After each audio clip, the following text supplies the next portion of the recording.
작년쯤 우크라이나의 한 그림 작가가 전쟁 일기 우크라이나의 눈물이라는 책을 출간했습니다.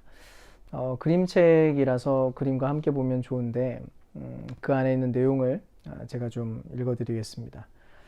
전쟁 첫째 날 내 아이들의 팔에 이름, 생년월일 그리고 내 전화번호를 적어두었다. 아이들뿐만 아니라 내 팔에도 적었다. 혹시나 사망 후 식별을 위해서. 무서운 사실이지만 그 생각으로 적어두었다. 모든 시민들은 지하실에 처박혀 그들이 우리 도시를 무너뜨리는 광경을 핸드폰으로 지켜보고 있다. 공원들, 동물원, 집들, 그리고 길들 아무것도 남지 않을 것이다. 이것은 한 가족이 품고 있던 1000개의 계획과 꿈을 전쟁이 어떻게 산산이 무너뜨리는가를 알리는 시대의 증언이다. 더불어 한 여성이 사랑하는 두 아이를, 이름이 있는 강아지 한 마리를, 그리고 스스로 끝까지 지켜내기 위해 어디까지 용감해질 수 있는지에 대한 감동적인 기록이다. 이 내용들은 갑자기 비참하고 참혹한 그런 삶에 내던져진 그런 상황에서 기록하는 고통스러운 기록들입니다. 아마 우리는 이런 일들이 얼마나 처절하고 비참한지에 대해서 제대로 짐작조차 하기가 어려울 텐데요. 어쨌든 우리가 실제로 일어나고 있는 현실들에 대해서 무지하고 또 무감각해지지 않기 위해서 계속해서 노력하고 또 기도할 필요가 있다는 생각을 합니다. 오늘 우리가 읽은 이 본문의 말씀도 사실은 한 민족이 처했던 그 끔찍한 비극, 그 참혹했었던 전쟁 이후의 이야기인데요. 어떤 면에서는 우크라이나 전쟁보다 훨씬 더 비참할 수 있습니다. 어쨌든 그 나라가 완전히 빼앗긴 상황이고 또 언제 회복될지에 대해서도 전혀 짐작할 수 없는 그런 현실에 있었기 때문이죠. 2절을 보면 이스라엘의 상황을 이런 식으로 묘사합니다. 주님께서 유다의 여호야김 왕과 하나님의 성전 기물 가운데서 일부를 느부갓네살의 손에 넘겨주셨다. 그는 그것들을 바벨로니아의 땅, 자기가 섬기는 신의 신전으로 가지고 가서 그 신의 보물 창고에 넣어두었다. 바벨론의 왕, 느부갓네살 왕이 이집트와 손을 잡고 끝까지 버티려고 시도를 했었던 유다 왕을 사로잡습니다. 그리고 왕만 데려간 게 아니라 거기 성전 기물들까지 끌고 갔다고 하는데요. 대체 왜 성전 기물을 가져간 걸까요? 사실 고대 전쟁은 신들의 전쟁이었습니다. 그래서 전쟁에서 이기는 신은 더 강한 신이 되고 패배한 신은 무력한 신이 되는 것이었죠. 그래서 원래 패배한 신의 그 신상을 가져다가 승리한 신의 그 발 앞에 두고 힘을 흡수하는 그런 의식들을 하곤 했습니다. 근데 막상 유대 땅을 점령을 했는데 하나님의 신상이 없는 거예요. 하나님은 형상을 만들지 말라고 했으니까. 그래서 이들이 성전 기물들이라도 가져가 버렸던 것입니다. 그러니까 그렇게 해서라도 하나님은 패배한 신이다. 하나님은 바벨론의 신들보다 무력하다. 이런 것을 선언하는 그런 내용이었던 것이죠. 그리고 이스라엘이 지금 그런 비참한 상황 가운데 있다는 것을 이렇게 표현하고 있었던 것입니다.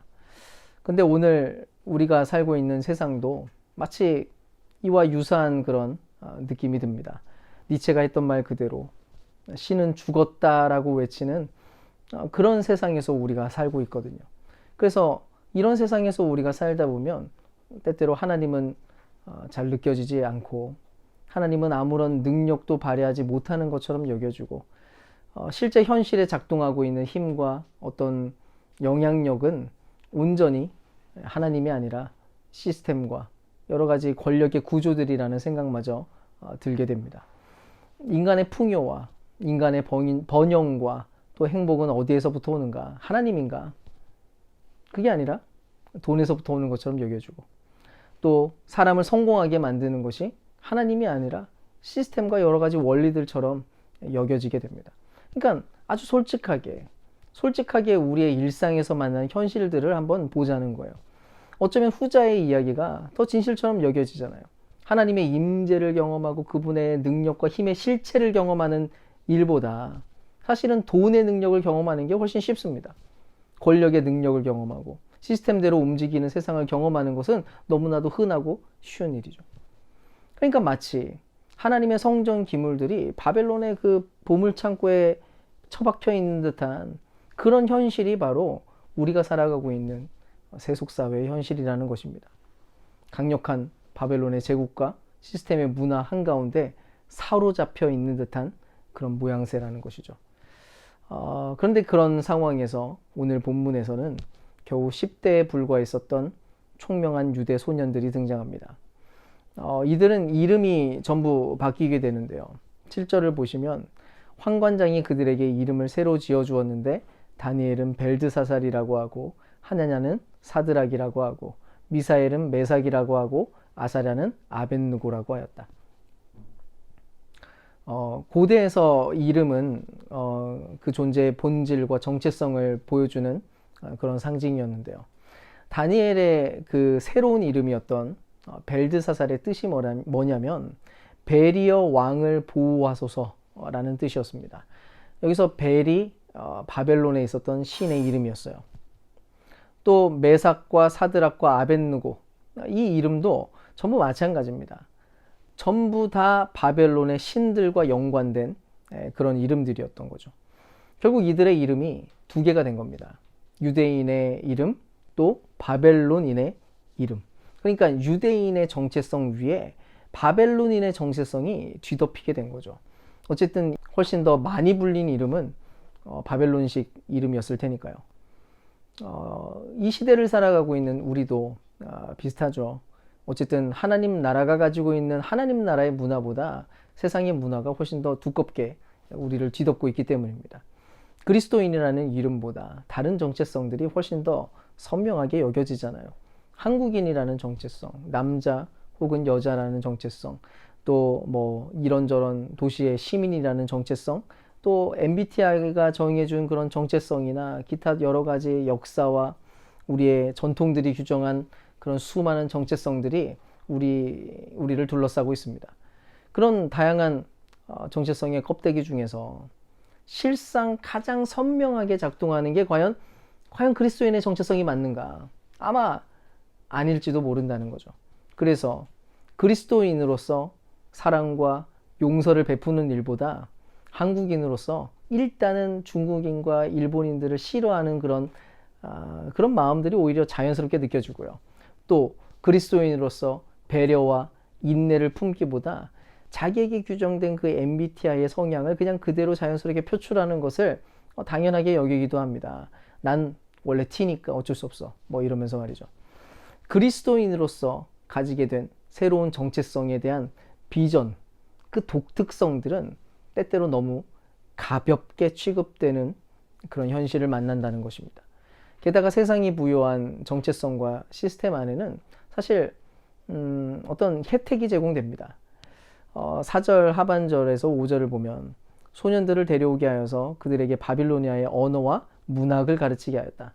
또한 왕은 왕궁에서 날마다 일정한 양을 정해서 음식과 포도주를 그들에게 공급하도록 해주면서 3년 동안 교육시킨 뒤에 왕을 모시도록 하였다. 다니엘과 세 친구들은 당대 최고의 제국에서 최고의 엘리트 교육을 받았습니다. 거기다가 왕이 제공해주는 사내 진미들, 그 음식과 포도주를 마음껏 먹을 수 있도록 특별 대우를 받았다고요.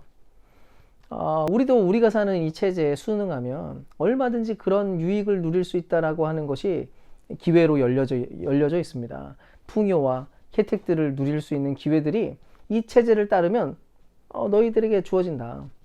근데 바로 이런 상황 속에서 다니엘에게는 아주 특별한 감각이 작동하고 있었는데요. 8절입니다. 다니엘은 왕이 내린 음식과 포도주로 자기를 더럽히지 않겠다고 마음을 먹고 환관장에게 자기를 더럽히지 않을 수 있도록 해달라고 간청하였다. 다니엘이 지금 왕이 내린 음식과 포도주로 자기를 더럽히지 않겠다라고 결심합니다. 어떻게 보면 조금 이상하죠. 다니엘은 지금 자기 이름이 바뀌었을 때는 그냥 아무 말 없이 따랐습니다.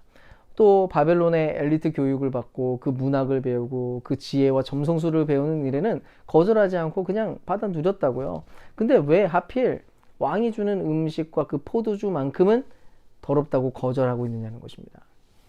바로 이 부분에서 다양한 정체성들과 다양한 문화 속에 살아가고 있는 우리가 과연 무엇을 누릴 수 있고 어디까지 누릴 수 있고 또 무엇에 대해서는 거부하고 거절해야 되는지 거기에 대한 분별을 배울 필요가 있는데요. 어쨌든 이 음식 그리고 포도주 문제는 정체성 문제에 있어서 아주 중대한 충돌을 보여주는 어떤 한 내용이었습니다. 물론 이 음식과 포도주가 정확히 어떤 것을 말하고 어떤 게 정확하게 큰 문제가 되는가 여기에 대해서는 뭐 확언할 수는 없지만 그래도 당시 정황을 살펴볼 때 당시 고대 상황에서 왕의 식탁에 함께 앉아서 그 음식을 먹는다는 게 과연 무슨 의미인지 그것을 이해하면 조금 힌트가 됩니다. 즉, 그 왕의 식탁에 참여하는 것 자체가 왕과 언약 관계를 맺는다는 그런 의미가 되었다는 거예요. 그러니까 다니엘이 먹게 될 그 산해진미, 음식과 포도주, 훌륭한 음식들은 단순하게 먹고 마시는 문제를 넘어서서 과연 누구를 섬길 거냐, 누구와 언약 관계를 맺을 거냐, 과연 누가 너희의 진정한 왕이냐, 너희는 과연 누구의 종이냐, 이 문제에 대한 도전이었다는 것입니다. 이들은 엄청난 혜택과 유익들을 지금 앞에 두고 그 거대한 유혹 한가운데 지금 서 있었던 거예요. 아무리 이름이 바뀌고 바벨론의 여러 가지 교육을 받게 되었어도 그 내면에 자리 잡고 있는 그 절대적인 중요한 어떤 부분, 절대로 물러설 수 없는 충성을 바쳐야 될 대상에 있어서만큼은 확실하게 결정을 해야 했다는 것입니다. 과연 어떻게 살 것인가? 누구의 종으로 살 것인가? 세계를 제패한 그들의 영화와 번영에 빌붙어서 살아갈 거냐? 그래서 성전 기물을 빼앗긴 여호와를 그냥 무능한 신으로 여기면서 그냥 그렇게 살 거냐? 아니면 그 하나님을 여전히 강한 신으로 고백하면서 살아갈 거냐?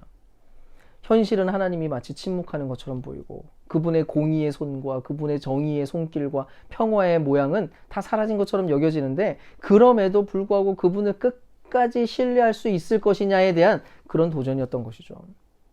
그리고 바로 그 자리에서 다니엘과 세 친구는 자기를 더럽히지 않겠다고 오직 하나님만 신뢰하고 그분께만 충성을 드리겠다고 결정을 내리게 됩니다.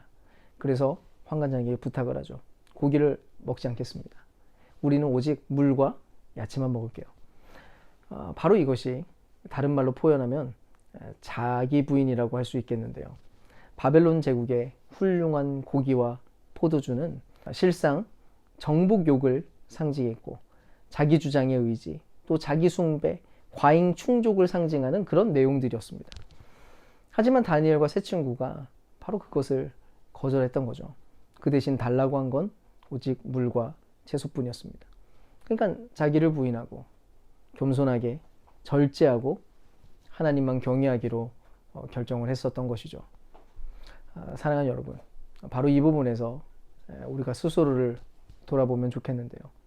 혹시 우리가 아무런 분별 없이 그냥 마음껏 세상이 제공해주는 산의 진미들에 푹 빠져버린 것은 아니냐는 것입니다. 사실 우리의 인생, 우리가 이 현대사회를 살아가면서 즐길 만한 것들이 너무나도 많이 있습니다.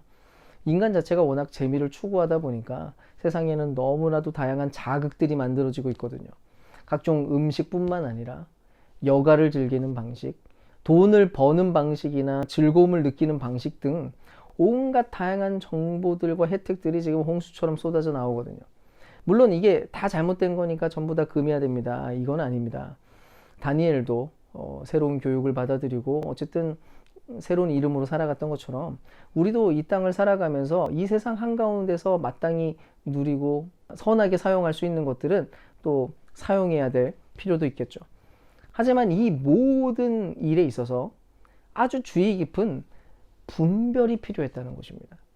때때로 어떤 거는, 아니 상당히 많은 부분들이 하나님과의 관계의 문제에 있어서 또 성도로서의 정체성을 붙잡는 데 있어서 아주 심각한 위협을 줄 수도 있기 때문이죠. 그래서 아무 생각 없이 세상이 제공하는 산의 진미를 다 즐기고 있다 보면 영적으로 죽는 일이 벌어지게 될 거라고요. 우리가 이 땅에서 무언가를 누리며 살다가도 절대로 놓치면 안 되는 것이 과연 그것을 준 분이 누구인가? 과연 이 모든 것을 제공하는 분, 진정한 생명과 기쁨을 제공하시는 분이 과연 누구인가? 그것을 기억해야 된다는 것이죠. 과연 이것이 하나님이 주신 돈인가? 과연 이 기쁨이 하나님으로부터 온 기쁨인가? 지금 내가 붙잡고 있는 이 소망이 진짜로 하나님이 제공하시는 소망인가? 아니면 사실은 하나님과 아무런 관계없는 그런 것들인가? 때때로 그래서 어떤 유익과 어떤 혜택, 어떤 즐거움에 대해서는 그것이 아무리 아깝게 느껴진다고 해도 과감하게 결단하고 포기할 필요도 있다는 거예요. 1549년에 프란시스 제이비어 선교사가 일본에 파송됐습니다. 한국보다 훨씬 빠른 시기였는데요. 놀랍게도 한국과는 다르게 이 초기에 굉장히 순조롭게 가톨릭이 전파가 됩니다. 그래서 성도 숫자가 무려 30만 명이나 돼요. 그런데 이제 한 100년쯤 뒤에 1641년에 새로운 정권이 들어서면서 핍박이 시작됐습니다. 선교사들은 추방되고 성도들은 이제 아주 강한 압박을 받기 시작했죠. 그래서 불교로 강제로 개종을 시켜가지고 집회에 참석하도록 강요를 했던 겁니다. 당연히 거절을 하면 핍박과 순교가 기다리고 있었죠. 그때 일본의 기독교가 선택한 방법이 뭔지 아십니까? 바로 이거였어요. 표면적으로는 그냥 불교로 개종해버리는 거예요. 나는 불교입니다 하고 그냥 그렇게 말을 해요. 그 불교인이 되는 겁니다. 모든 문화에도 다 참여를 하는 거예요. 근데 내면으로는 오직 속으로만 나는 그래도 기독교인이야. 기독교 신앙을 가지고 있을 거야 라고 그렇게 생각하면서 살자는 거였어요. 그게 바로 카쿠루라고 부르는 숨은 그리스도인이라는 개념이었습니다. 그래서 그러니까 그 불교뿐만 아니라 일본의 그 토속 종교와 혼합된 그런 옷을 입기는 했어도 적어도 내면에는 기독교 신앙을 잘 간직해야겠다라고 하는 그런 결단을 했던 겁니다. 그래서 어떻게 했냐면 예배당 안에 이제 불상을 갖다 놓은 거예요. 이제 불교인 척 해야 되니까 불상 갖다 놓고 그 불상 아래에다가 대신에 기독교적인 자기들만 아는 그림을 이렇게 그려 놓습니다. 그리고 또 아주 교묘하게 이 불상을 마치 예수님인 것처럼 예수님 모양으로 이렇게 수정을 한 채로, 그러니까 불상 앞에서 이렇게 예배를 드린 거예요. 또 성경도 들키면 안 되니까 구전으로만 전하려고 애를 썼어요. 기독교가 어떻게 됐을까요? 여전히 기독교다웠을까요? 안타깝지만 지금 그 기독교는 더 이상 기독교라고 부를 수 없는 모습이 되고 말았습니다. 아니 정작 일본 토속 종교 그냥 그 자체가 되어버리고 말았어요. 그러니까 아무리 마음으로 다짐을 하고 마음은 그래도 나는 기독교인이야 라고 아무리 외친다고 해도 모든 문화를 다 받아들이고 모든 것에 그대로 누리면서 살다가는 문제가 생길 수밖에 없다는 것이죠. 이 사회가 제공하고 우리의 시스템이 우리에게 제공하는 모든 것들을 그냥 있는 그대로 다 받아들이며 사는 게 능사가 아니라는 것입니다. 산의 진미들 좋죠. 어떻게 놓치고 싶겠습니까? 근데 진정한 그리스도인으로 살아가기 위해서는 오히려 간소하고 심플한 삶이 필요하다는 것이죠. 다니엘과 세 친구가 물과 야채만 먹기로 결정했던 것처럼 우리도 어떤 부분에서 불편함을 감수하는 그런 결정들을 시도해야만 한다는 것입니다. 고린도전서 6장 12절은 이렇게 말해요. 모든 것이 나에게 허용되어 있습니다. 그러나 모든 것이 유익한 것은 아닙니다. 모든 것이 나에게 허용되어 있습니다. 그러나 나는 아무 것에도 제재를 받지 않겠습니다. 어떤 책에서 본 이야기인데요. 젊은 경찰이 런던 경찰대학에서 시험을 보고 있는데 마지막 시험 문제가 이거였답니다. 당신이 런던 외곽을 순찰하는데 근처에서 주유소가 폭발했다. 조사해 보니까 인도에 구멍이 생겼고 옆에는 차가 뒤집힌 채로 널브러져 있다. 그래서 차 안을 보았더니 차 안에는 알코올 냄새가 아주 진하게 풍기는데 두 사람이 부상을 입고 있었다. 그 여자는, 그 부상당한 여자는 당신 구역 경위의 아니었는데 오토바이를 몰고 지나가던 사람이 멈춰서서 당신을 도와주겠다고 말을 했다. 하지만 당신은 그가 무장강도 용의자로 수배 중인 사람인 것을 알아차렸다. 그때 근처 주택에서 자기 아내가 임신 중인데 지금 폭발 충격으로 곧 출산할 것 같다고 외치고 있는 중이었다. 자, 정신보건법 조항들을 염두에 두고 어떤 행동을 취해야 할지를 간략히 진술하라. 너무 머리 아픈 상황이죠. 아무튼 이 젊은 경찰이 이 문제를 읽고 잠시 생각에 잠겼다가 재빨리 이렇게 답을 썼답니다. 경찰 제복을 빨리 벗고 군중 사이에 섞여야겠다. 물론 이게 뭐 우스갯소리지만 어떤 면에서는 공감이 될 겁니다. 너무 골치 아프니까. 상황이 너무 복잡하잖아요. 정답이 있기나 한가 하는 그런 생각이 드는 현실이죠. 사실 우리가 그리스도인으로 살아갈 때 이런 골치 아픈 경우들을 만나게 됩니다. 그리스도인으로서의 책임, 의무, 하나님을 믿는 사람다운 인생, 그것을 지키려고 할 때마다 너무 어렵고 번거롭게 느껴질 때가 너무나도 많다는 거죠. 직장에서, 학교에서, 인간관계에서, 가정에서 운전할 때 차라리 내가 그리스도인 아닌 척, 예수님과 아무런 관계없는 척 하는 게 그게 편할 때가 있다는 거죠. 근데 정말 그렇게 해버리면 문제는 심각해져 버리는 거예요. 경찰이 생명이 위급한 사람이 눈앞에 있는데, 또 지명수배자가 지금 눈앞에 있는데, 그런데 제복을 그냥 벗어버리고 숨어버리면 그거 어떻게 되겠느냐는 것입니다. 세상을 구원할 사명을 가진 교회가, 하늘의 능력을 부여받은 교회가 자신의 정체성을 감추고 있을 때 과연 어떤 일이 벌어지겠느냐는 거예요. 그리스도인과 비그리스도인 사이에 이혼율에 아무런 차이가 없는 이 현상, 갈등을 해결하는 방식 역시도 비신자와 성도들 사이에 아무런 차이를 느낄 수 없는 그런 상황. 요직에 오르기 위해서 성도들 역시도 금품을 수수하는 그런 일들이 계속해서 벌어지는 그때, 여가를 보내는 방식, 부모가 자녀를 양육하는 방식, 먹을 것들을 대하는 태도, TV나 유튜브를 시청하는 그런 방식과 어떤 절제선들, 예수를 따르지 않는 이들과 비교해 볼 때 그리스도를 따르는 이들이 전혀 다를 바가 없다면 그 사람이 어떻게 과연 그리스도인이며 무슨 하나님 나라의 독특한 사명을 감당하는 자로 발견될 수 있겠느냐는 것입니다. 그런 면에서 아주 훌륭한 신앙의 모델을 소개하고 싶은데요. 혹시 가능하다면 산둥수용소라고 하는 책을 한번 읽어보시기를 추천합니다. 아무튼 이 책의 저자인 랭던 길키는 하버드 대학을 졸업한 철학 박사였습니다. 근데 그가 이제 중국에 영어를 가르치러 갔다가 갑자기 일본이 점령을 하게 되면서 같이 포로 수용소에 갇히게 되었어요. 그리고 그 포로 수용소에서 일어났던 경험을 책으로 풀어 썼는데요. 원래 이 길키는 자기의 그 오랜 학문적인 그런 연구 결과 속에서 인간은 선하다라고 믿었습니다. 그래서 얼마든지 노력만 하면 도덕적인 행동을 할 수 있고 세상을 아름답게 만들어질 수 있다라고 그렇게 믿었어요. 그런데 이제 수용소에 갇힌 채로 2년 동안 생활을 하는 동안 자기가 가지고 있었던 그 신념들이 철저하게 무너져 내리고 말았습니다. 수용소 안에 있는 사람들은 거의 모든 사람들이 서로의 것을 훔쳤대요. 아무리 공개 망신을 준다고 해도 도둑질을 멈추지 않는 겁니다. 또 배급 물품들을 분배하는 일에 있어서도 조금이라도 더 내가 더 먹겠다고, 자기가 더 얻겠다고 막 싸우는 일들이 비일비재하게 벌어지는 거예요. 사실 보통 일반 사회에서는 체면이라도 지키기 위해서 그래도 예의를 갖추고 도덕적인 모양이라도, 표면적으로는 어쨌든 도덕적이려고 노력을 하잖아요. 그런데 수용소에 딱 들어가니까 그런 모든 그 절제할 만한 그런 내용들이 다 벗겨져 버린 겁니다. 아무것도 없어진 거예요. 그래서 예의를 갖출 필요가 없으니까 남들에게 그래도 뭔가 잘 보이기 위해서 했던 그런 얄팍한 수준의 도덕은 전부 다 사라져 버렸다는 거예요. 다 이기적으로 살고 아무리 합리적인 대안들을 마련해줘도 누구도 그것을 따르지 않는, 길키가 평소에 알던 것과는 너무나 다른 이상한 사회를 만나게 된 거죠. 그런데 그런 상황에서 길키가 함께 잡혀온 한 선교사를 만나게 됩니다. 이 사람이 바로 불의 전차로 유명한 에릭 리들인데요.